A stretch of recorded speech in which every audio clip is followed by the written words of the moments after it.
कहानी आतंकवादी हमले की, दिल्ली लाल किले के सामने हुए धमाके की, जिसने पूरे देश को हिला के रख दिया। 14 साल बाद हुई आतंकी वारदात की एक एक कड़ी हम दिखाएंगे राहुल की बात में। देखते रहिए राहुल की बात। दिल्ली बम धमाके की गूंज पूरे देश में सुनाई दी। देश दहल गया, लोग हिल गए कि 14 साल बाद ऐसा क्या हुआ। एक बार फिर आतंकी सिर उठाने में कामयाब। आतंकी अब बेनकाब हो चुके हैं, मगर असल में उस हीरो, उस नायक की चर्चा देश में कम हो रही है, जिसने इस केस का पूरा पर्दाफाश करने में जी जान लगा दी। हम उसी नायक की चर्चा करेंगे, जीवी संदीप चक्रवर्ती, IPS अधिकारी और श्रीनगर के SP की। शुरू करते हैं, कड़ियां जोड़ते हैं और पूरे दिल्ली बम धमाके की साजिश को बेनकाब किस तरह किया गया आपको बताते हैं। तारीख थी 18 अक्टूबर। श्रीनगर के नौगाम में कुछ लोगों ने दीवारों पर चस्पा पोस्टर देखे। पोस्टर जैसे मोहम्मद के थे और उर्दू में पूरी इबारत लिखी थी। उर्दू में लिखा था कि सुरक्षा एजेंसियों को, खुफिया एजेंसियों को शरण देने वाले या उनसे संपर्क रखने वालों को अब हम सबक सिखाएंगे।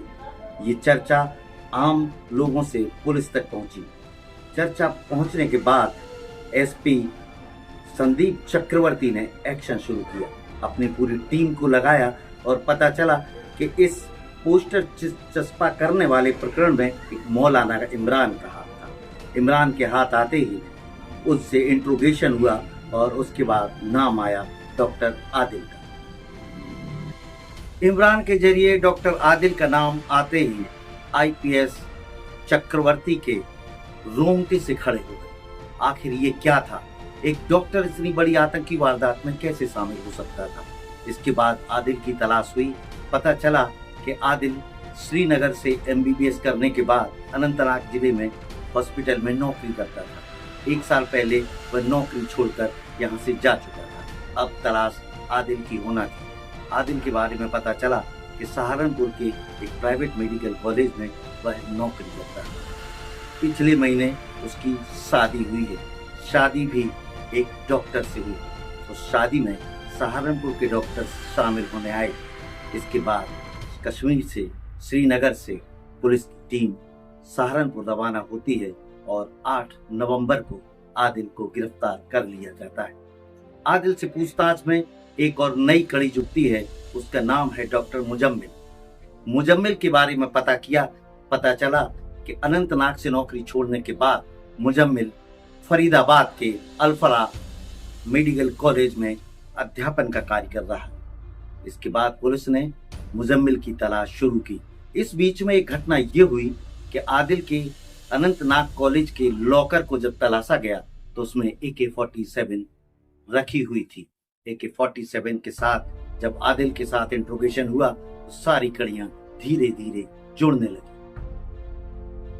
6 नवंबर को आदिल की गिरफ्तारी के बाद अब श्रीनगर पुलिस के पास 2 शख्स थे। एक इमरान वो जो जैसे मोहम्मद का ग्राउंड ऑपरेटर था, और दूसरा डॉक्टर आदिल जो सहारनपुर से गिरफ्तार हो चुका था।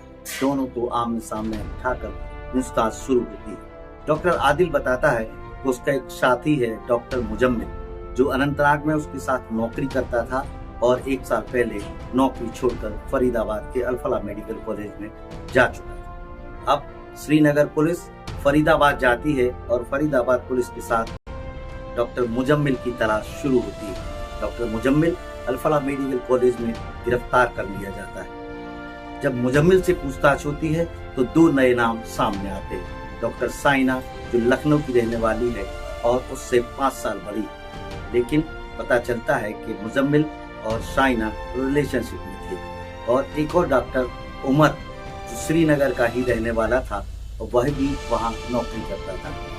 डॉक्टर मुजम्मिल से पूछताछ में पता चलता है कि उसने एक किराए का कमरा ले रखा था। मेडिकल कॉलेज से कुछ दूरी पर उस किराए के कमरे में जब पुलिस दबिश मारती है तो वहाँ पर भारी मात्रा में विस्फोटक सामग्री, डिटोनेटर मिलते हैं। इसके बाद सुरक्षा एजेंसियों के कान खड़े हो जाते हैं। वहाँ से नई कहानी शुरू होती है कि जब तीनों को ले जाके पूछताछ की जाती है तो पता चलता है कि डॉक्टर मुजम्मिल ने वहाँ के फरीदाबाद के तगहा खेड़ा गांव में एक मौलवी से संपर्क किया था। मौलवी के घर में जब छापा मारा जाता है, वहाँ 3000 किलो विस्फोटक सामग्री बरामद होती है, लेकिन साइना और उमर तब तक फरार हो चुके होते हैं। एक कार उस मेडिकल कॉलेज से मिलती है जो डॉक्टर शाहीन की थी, और वहाँ पर उस कार में एक असॉल्ट राइफल भी बरामद होती है। अब पुलिस को तलाश थी डॉक्टर शाइना की और डॉक्टर उमर की। 8 नवंबर तक मुजम्मिल भी श्रीनगर पुलिस के हाथ आ चुका था। अब कड़ियां जोड़ना बाकी था।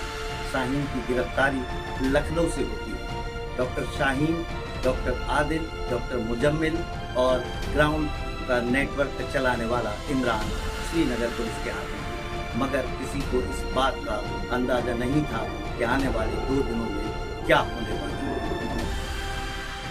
तारीख 8 नवंबर हो चुकी थी और श्रीनगर पुलिस को महत्वपूर्ण सुराग मिल चुके थे। सुराग ये थे कि 3000 किलो विस्फोटक फरीदाबाद से पकड़ा जा चुका था। उसके श्रीनगर पुलिस के पास डॉक्टर आदिल, डॉक्टर मुजम्मिल और इमरान हाथ आ चुके थे। अब बाकी था डॉक्टर शाहीन और डॉक्टर उमर का। ये दोनों लापता थे। डॉक्टर शाहीन की तलाश शुरू होती है और शाहीन को पुलिस पकड़ने में सफल हो जाती है, लेकिन उमर कहाँ था ये किसी को आभास नहीं था, और यही उमर दिल्ली के दिल को दहलाने में कामयाब हो गया। अब तारीख आती है 10 नवंबर। 10 नवंबर वो जिसने दिल्ली को दहला दिया। उमर पुलिस की नजर से दूर था, लेकिन अपने मंसूबों को अंजाम देने में जुटा था। I-20 कार से उमर दिल्ली के बदरपुर बॉर्डर से दिल्ली में प्रवेश करता है। सुबह 8 बजे से शाम तक वो पूरी दिल्ली में घूमता है और 6:57 पर लाल किले के सामने रेड लाइट पर अचानक उसकी कार रुकती है और एक भयानक धमाका होता है। धमाका होने के बाद किसी को यह आभास नहीं था कि आतंकी वारदात। पहले पता चला ये गैस की किट का ब्लास्ट है। फिर एक चर्चा आई कि कार में लगी CNG में ब्लास्ट हुआ है, लेकिन धमाका इतना जोरदार था कि कई गाड़ियां उसकी चपेट में आ गईं और आग भयानक तरीके से फैल गई। कुछ देर बाद पता चलता है कि इस कार में विस्फोट हुआ। ये I-20 कार अब पुलिस के निशाने पर थी। I-20 कार की जांच होती है। पता चलता है कि ये फरीदाबाद के सलीम नाम के शख्स ने I-20 कार को बेच दिया।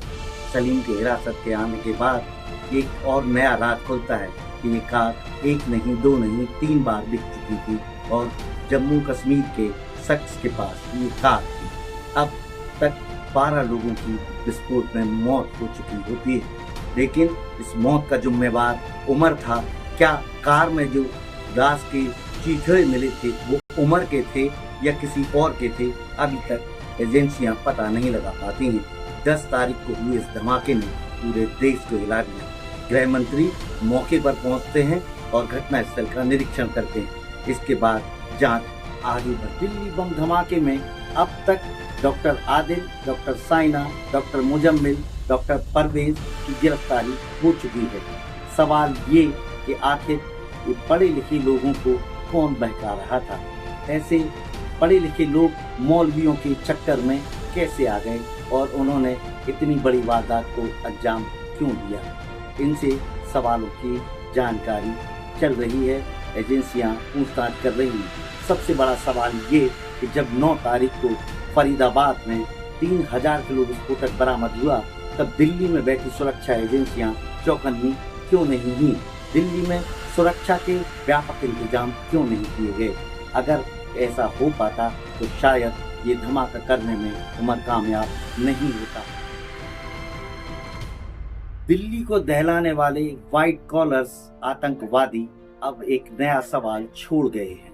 सवाल ये कि अब तक आतंकी घटनाओं में जो लोग पकड़े गए थे वो या तो बेरोजगार होते थे या फिर एक आम लोग होते थे।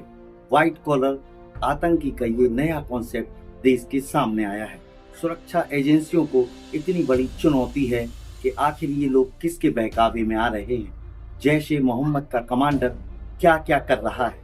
साइना आखिर इतनी महत्वपूर्ण, इतनी पढ़ी लिखी डॉक्टर होने के बाद इस आतंकी संगठन से कैसे जुड़ गई और अपने देश को ही दहलाने वाले मंसूबे उसने क्यों बनाए। ये थी पूरे दिल्ली बम धमाके की कहानी, जिसे डॉक्टरों से के गैंग ने अंजाम दिया और इसका पर्दाफाश करने वाला नायक एक खुद डॉक्टर था, डॉक्टर जीवी संदीप चक्रवर्ती। 2014 बैच के आईपीएस को हम सलाम करते हैं। अगर डॉक्टर संदीप एक्टिव नहीं होते तो शायद दिल्ली नहीं पूरा देश दहल जाता। डॉक्टर संदीप के बारे में एक बात और, आंध्र प्रदेश के रहने वाले डॉक्टर संदीप एमबीबीएस करने के बाद यूपीएससी की तैयारी करते हैं और उन्हें जम्मू कश्मीर कैडर मिलता है। अब तक डॉक्टर संदीप को 8 राष्ट्रपति वीरता पुरस्कार मिल चुके हैं और डॉक्टर संदीप एक देश में अब नाम जाना पहचाना बन चुके हैं।